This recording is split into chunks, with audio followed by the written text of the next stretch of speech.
In Los Angeles in 1937, billionaire Hannon is writing a letter for an employee at a hotel. In this letter he confesses he's made a very dangerous discovery that will very likely get him killed.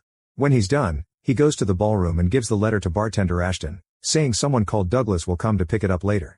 After Hannon goes home, Ashton opens the envelope to read the letter, which leaves him quite disturbed. Moments later Hannon makes it home and gets in bed with his wife. All of a sudden the room disappears and he wakes up in a lab in 1999. It turns out the 1937 city and all the people in it are part of a virtual reality simulator developed by Hannon's company. He leaves the lab to go to his favorite bar, where he has some drinks and takes his medicine while some creepy men watch. Then he uses the payphone to leave a message for Douglas on the answering machine. The call is interrupted by a mysterious person appearing at the back door who Hannon is surprised to see and follows to a dark alley. When he's about to share his discovery, the stranger takes out a knife to stab him, instantly killing him. The next morning Hannon's protege Douglas plays the messages on his machine before going to his bathroom, where he's horrified to find blood on the sink and a blood-stained shirt in his trash can. One of the messages is from the police, telling him to urgently go to the police station. Douglas doesn't hear the other messages and immediately rushes to the station where he meets Detective McBain, who shows him a dead body. A devastated Douglas confirms that's Hannon and answers McBain's questions, explaining he worked for Hannon for 6 years but they also were close friends. Then McBain and Douglas go to Hannon's office. The detective wants to know about the company's projects but Douglas only explains they work on computer software, the rest it's confidential information. At that moment they notice a woman named Jane in another room and Douglas is surprised to hear her say she's Hannon's daughter because his boss never mentioned having kids. He also has the feeling he's seen her before. While McBain takes Jane aside for questioning, Douglas visits the 13th floor. Here he visits a programmer named Whitney, who is grieving for Hannon. He tells him about the simulation they've been working on and how Hannon has been constantly visiting that version of Los Angeles even though they still needed months of work for the first trial. When Douglas asks him if he knew about Jane's existence, Whitney answers he didn't. Then Douglas returns to the lobby and sees Jane leaving in a cab. He's suspicious of her and asks the receptionist where she's staying to follow her. Afterward McBain interrogates Whitney about the company's research. Whitney explains their virtual reality is filled with simulated self-learning people who are unaware that they're computer programs and that their choice to simulate Los Angeles in 1937 was because Hannon wanted to revisit his younger days. At the hotel Douglas finds Jane and confronts her in the lobby, asking her about her last conversation with Hannon. Jane explains she lived in France and a few days ago her father asked her to come to the USA to help him shut down the company. Then Jane meets with Hannon's lawyer to discuss her father's will only to learn that Hannon made a last-minute change and the company will be going to Douglas. At the same time McBain gives this same news to Douglas, who is as shocked and confused as Jane. This change now makes Douglas a suspect. Douglas says that on the day of the murder he didn't talk to Hannon, causing McBain to explain that Hannon's calling card was used right before he died. At home Douglas hears the rest of the messages in his machine and finally finds Hannon telling him about the letter he hid in the simulation. Hannon said he found something amazing but the recording ends when he asks the mysterious person how did you find me? Douglas immediately rushes to the office and after searching for Hannon's information on the computer, he asks Whitney to connect him. Whitney at first refuses and explains how dangerous it is, but Douglas changes his mind by explaining the clues point at him, so either he killed Hannon and forgot or he's being framed. When Whitney says he can only give him an hour, Douglas convinces him to make it 2, which is dangerous. Then Douglas lies down in the simulation chamber and after lots of lights and transferring time, he appears in the virtual reality, having taken over the body of a bank clerk. It feels very strange and Douglas has to run to the bathroom to put himself together. The boss says he looks terrible and gives him the day off. Douglas leaves the building and is amazed by the details of the old Los Angeles, which feels absolutely real. Whitney told him that when Hannon connected to this reality he occupied the body of an antique shop owner in Pasadena, so once he's calmed down Douglas heads there in a cab. Soon Douglas makes it to the store and is shocked to discover that the owner Grierson looks exactly like Hannon. The man doesn't recognize him but he does think Douglas looks familiar. Next Douglas goes to the hotel and asks the dancers for information on Hannon until one of them tells him to see Ashton. Douglas is shocked to see Ashton's face matches Whitney but doesn't comment on it, he just starts asking questions.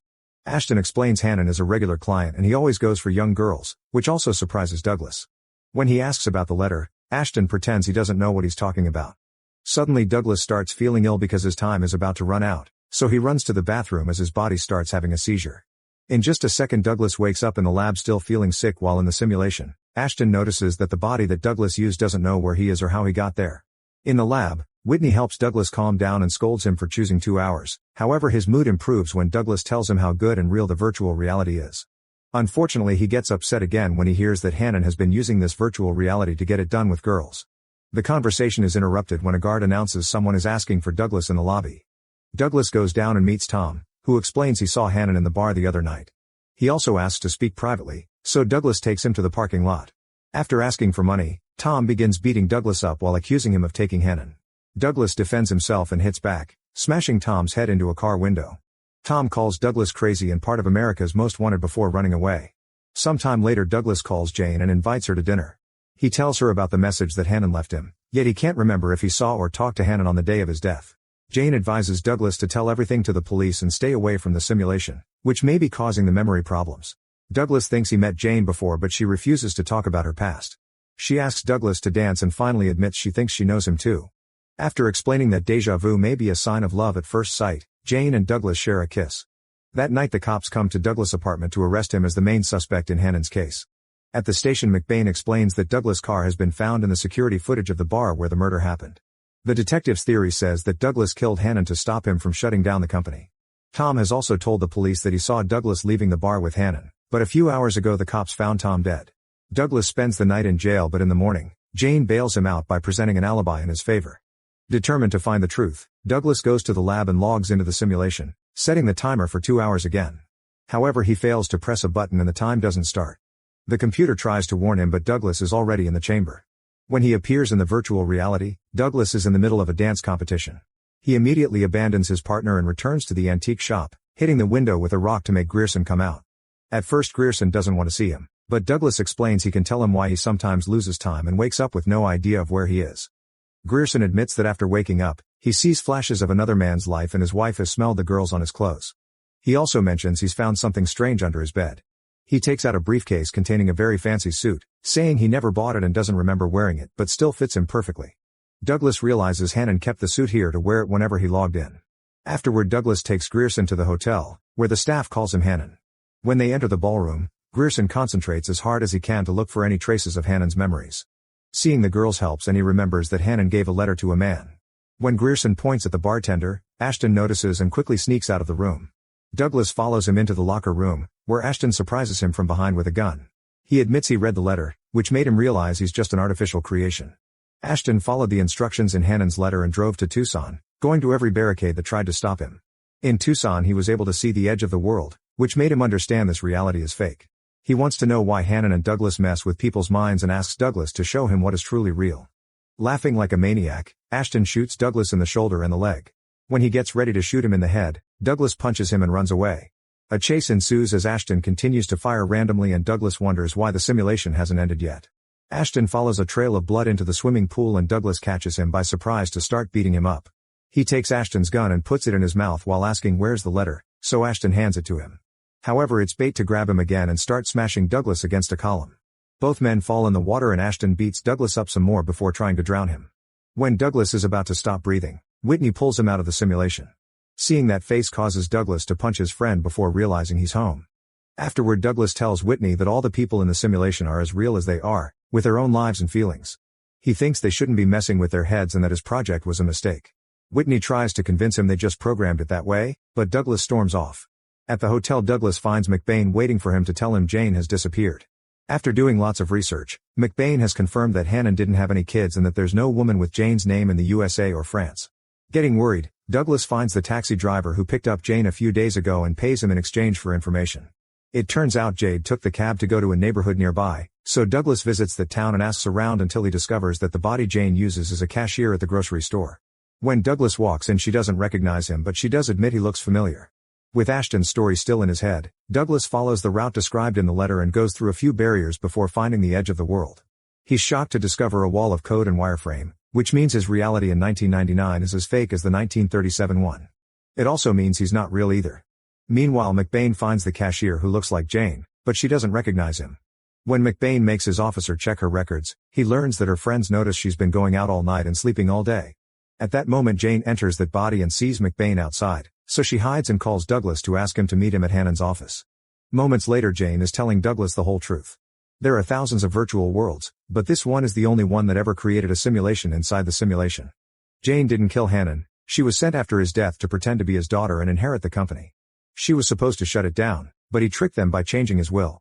Douglas' body stabbed Hannon but it happened while it was being controlled by a VR user, who happens to be her husband David. Jane explains her husband got addicted to the simulation and it corrupted him into becoming abusive. She thinks that since Douglas and Hannon saw the edge of the world, it proves they have a bit of soul in them and are real. Since the simulation started, Jane has been watching Douglas and falling in love with him. Douglas insists he isn't real and can't be loved, so Jane kisses him and they do the dirty. Meanwhile, Whitney connects himself to the virtual reality and appears in Ashton's body while he's driving. Whitney has to quickly dodge the traffic but ends up crashing against some boxes and cans anyway. While he looks at his new body in the mirror, the police surround him and ask for his license. He looks for it in the glove box and finds a gun, which he quickly hides before getting Ashton's wallet. The cop sees the license and believes the story of the car slipping in the rain, so he lets Whitney go. However, when he's about to leave, he hears a noise in the trunk. The officer makes Whitney open it and finds the bank teller's bleeding body tied up. He tries to arrest Whitney, who steps back in shock and is accidentally hit by another car. At that moment the timer ends and Whitney wakes up back in the lab, however he doesn't know how to use the automatic doors and keeps poking things. The guard notices this strange behavior on the security cameras and calls Douglas to warn him. After Douglas leaves for the lab, Jane calls McBain. Minutes later Douglas arrives at the company building and finds the guard unconscious on the ground with no gun. Then he checks on Whitney, who is laughing at the TV as if it was something new. By only exchanging a few words Douglas realizes this is actually Ashton, who got to come back because Whitney was killed by the car. Douglas then explains to Ashton that this world is also fake, but Ashton still wants to see the place where he was born. The men get in the elevator and at that moment, Jane's husband David takes over Douglas' body. He stays quiet for now and takes Ashton to the room with all the computers that run the simulation program. While Ashton looks around, David finds the guard's gun and shoots Ashton twice to kill him. Moments later David reunites with Jane, pretending to be Douglas at first. While they kiss, David reveals his real identity and starts beating Jane up for getting dirty with another man. He throws her on the bed and starts choking her, so Jane reaches for the alarm clock and hits him in the head. She starts running as David opens fire, rushing right into the elevator. When David tries to hold the door, she pounds on his hand until he lets go. A furious David starts shooting the elevator doors but the bullets don't pierce it. When Jane makes it to the lobby, she discovers the front doors are locked. Soon David catches up to her and gets ready to shoot, but he misses and the bullet breaks the window instead. It turns out McBain came because Jane called him and shot David just in time. She planned her husband's death in Douglas' body all along to trap his consciousness in this world. Now McBain knows the truth and asks her not to send any more people from her world to this one. Moments later Douglas wakes up in David's real body and looks around the new place, reading on the newspaper that it's the year 2024. Jane wakes up as well and shows Douglas the futuristic world she lives in. She also says hello to her dad on the beach. It was his face they used to design Hannon.